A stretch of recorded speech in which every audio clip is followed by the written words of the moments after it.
Hello team, welcome back to the channel. For this week's video, I'm in Madeira. Madeira is definitely one of the most dramatic landscapes I've ever photographed, from the mountains to the seascapes to the foggy cloud forests. It's just an absolute photographer's paradise. And the lighting conditions that just change by the minute. And for this trip, I've been shooting exclusively on the Fujifilm GFX100S II. I've really wanted to use it in the landscape just to really push the photography and see what I can get out of this beast of a camera. It's medium format. It's got such amazing dynamic range and sensor that, yeah, it's just creating amazing landscape photographs. So I've been using this throughout my trip, except for the market and the old town when I switched to the X-T5, but I will explain why later on. So today I'm actually in Fanal Forest, which is normally known as the Cloud Forest. This is the third visit during this trip, and actually today I've arrived to no cloud. So it just makes those last two times all the more special because they were super foggy conditions and we got some great photographs. So all else fails, I'm going to insert some clips today from the last visits so you can see what a magical place this is. But honestly, the conditions can change by the minute here, so it's all still to play for today actually. And that's why I love Madeira so much.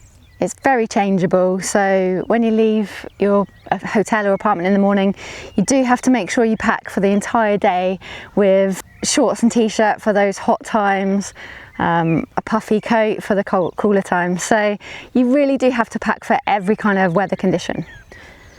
So like I say, the GFX, I've been using it for just over a week now and absolutely loving the dynamic range that it gives to my images and the depth and detail of the quality. It's just absolutely incredible.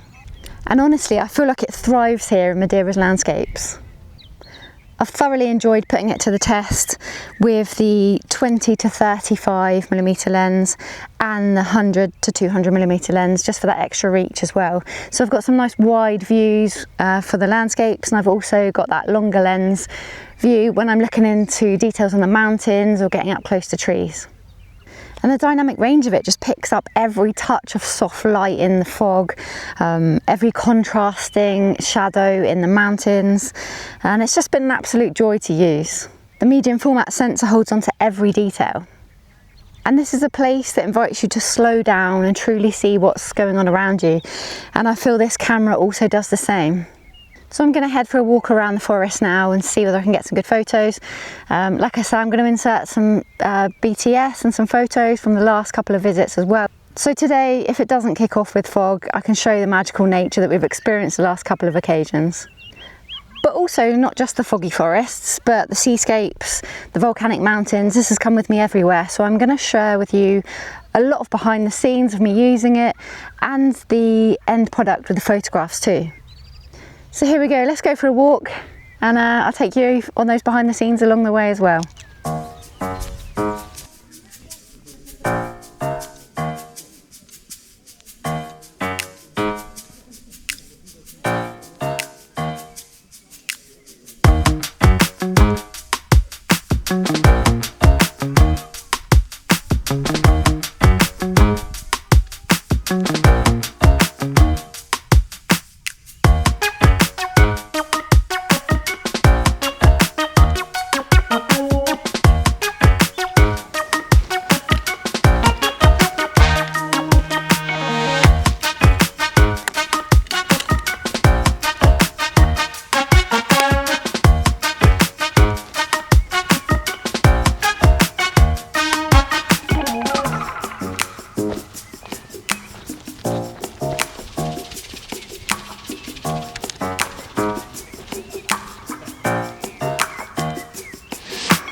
This place is super cool regardless of the conditions, so if you get a chance to visit here, I'd highly recommend it.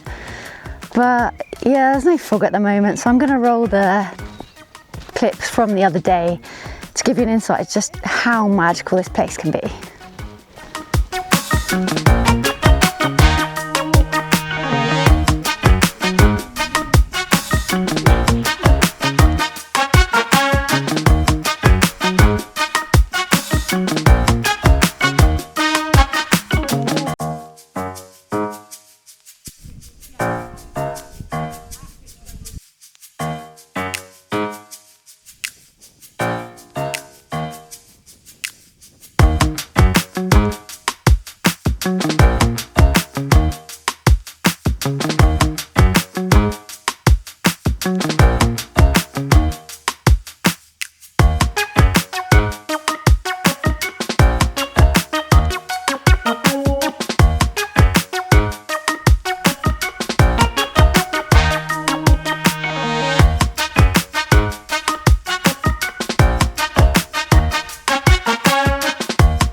like I say, from foggy forests to seascapes, volcanic ridgelines, this camera's been everywhere with me.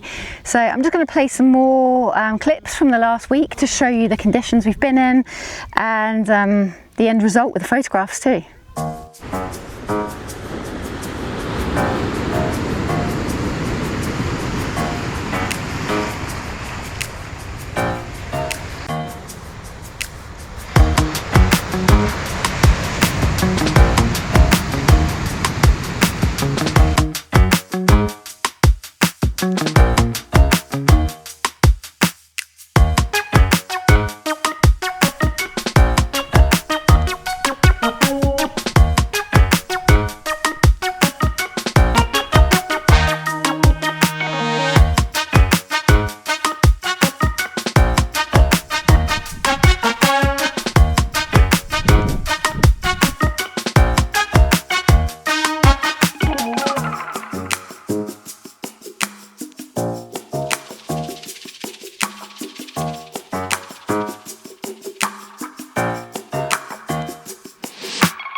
But after a week of heavy terrain and lugging about this quite heavy camera body, when we went to shoot the market and the old streets of Funchal, I decided to switch it up and take my X-T5 with me. So this camera is absolutely incredible in the landscape, but it's not very convenient for nipping around town. So yeah, I switched up back to my X-T5.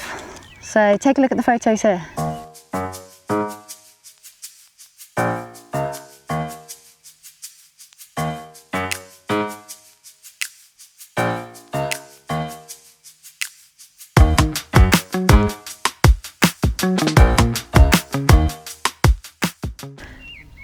So I hope you've enjoyed that small insight into what I've been up to and what I've been shooting with this camera.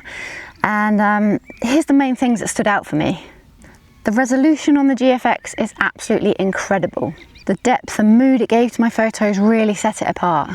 The dynamic range gives you so much flexibility when you're shooting, but also in post-processing too. And yeah, this camera might not be a great travel camera in terms of the size and weight, and it might not be the camera that is a one box fits all for everyone. But what it does do great, it does exceptionally. And that's out shooting in the landscape for me. When it fits what you do, it does something that very few cameras do and delivers on such an exceptional level. It's quite a heavy tool, so it forces you to slow down, really embrace the moment. And I've particularly enjoyed shooting with it on a tripod at sunrise or in low light, or putting on the zoom lens and really getting in close on the mountains details. But yeah, thanks for following along on this short insight into my trip in Madeira and all of the photographs I've created on the GFX100S II, and I hope you've enjoyed it. I'll be sharing a gallery of all my favourite photos from this trip to Madeira, so everything will be in one place on my website ready to have a look at once those are done. And yeah, if you've enjoyed this video, please feel free to like, subscribe and drop me a comment, let me know what you think. But yeah, thanks for watching guys, see you on the next one.